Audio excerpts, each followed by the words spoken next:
Olá, alunos! Sejam bem-vindos para mais uma aula de Sociologia. E a proposta dessa semana é justamente a gente trabalhar o seguinte tema: quando o discurso da meritocracia ignora a desigualdade. Então aí a gente vai perceber que dentro da sociedade é muito comum a gente ouvir alguns dizeres, né? Deus ajuda quem cedo madruga, de certa forma as conquistas de alguém é fruto do seu esforço, ou seja, coloca sempre o fardo das conquistas ou mesmo das frustrações e derrotas meramente no indivíduo, mas não remonta todo um estudo aprofundado sobre a história para que a gente compreenda a ideia da desigualdade que faz com que muitos cidadãos tenham muito mais dificuldades do que outros para superar os obstáculos da vida, ou melhor dizendo, vencer na vida, alcançar o seu lugar ao sol dentro de uma sociedade que estruturalmente já se mostra, né, de certa forma, como desigual em oportunidades. Então a gente vai justamente refletir um pouco essa temática e esse questionamento. Quando o discurso da meritocracia ignora a desigualdade. Então eu começo aí um pouco do texto que diz o seguinte: o esforço é algo extremamente importante no tipo de sociedade em que vivemos. E a meritocracia tem se tornado um conceito defendido por muitos. Ou seja, é sabido por nós que todos nós temos que se esforçar, temos que trabalhar, temos que nos dedicar diante daquilo que nós chamamos de sonho, o que eu quero alcançar, e que não devemos perder a esperança. Claro que isso é óbvio que é importante para cada indivíduo, mas precisamos questionar a ideia de que tudo o que as pessoas conseguem ou têm decorre de tal esforço. É comum veículos aí da mídia, da imprensa, divulgarem casos de pessoas que conseguiram subir na vida, entre aspas, devido a um grande empenho pessoal. Esses casos podem nos levar aí a pensar que se alguém não consegue um bom emprego ou não passa no vestibular de uma universidade de prestígio, é porque não se esforçou o suficiente. Mas será que isso é verdade? Será que quem não passou numa universidade de renome, ou mesmo, né, não conseguiu um bom emprego, é única e exclusivamente culpa dele? Ou ele está dentro de uma sociedade que se apresenta como uma desigualdade social, ou traduzindo, né, de forma mais simples aí, não são todos que têm as iguais oportunidades para se desenvolver dentro do mundo, da sociedade e do campo de trabalho. Então é pertinente a gente refletir sobre essas questões. Se a gente for analisar na história da sociedade, até a Idade Média, o nascimento determinava o lugar social de cada pessoa. Um filho de nobre tinha posições sociais como cargos na estrutura do Estado ou títulos de nobreza, garantidas pelo simples fato de ter nascido em uma família nobre, de posses, de bens e de dotes.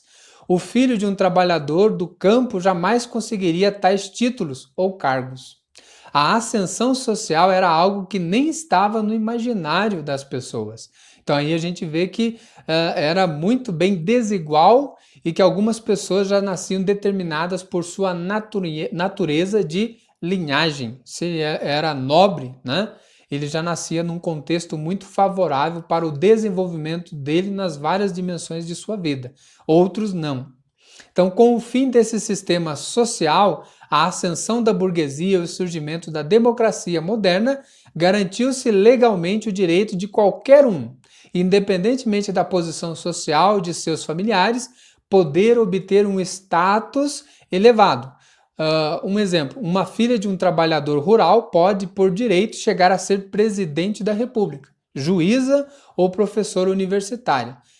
Desta noção, consolidou-se a crença de que, para ascender na vida ou socialmente, basta que nos esforcemos.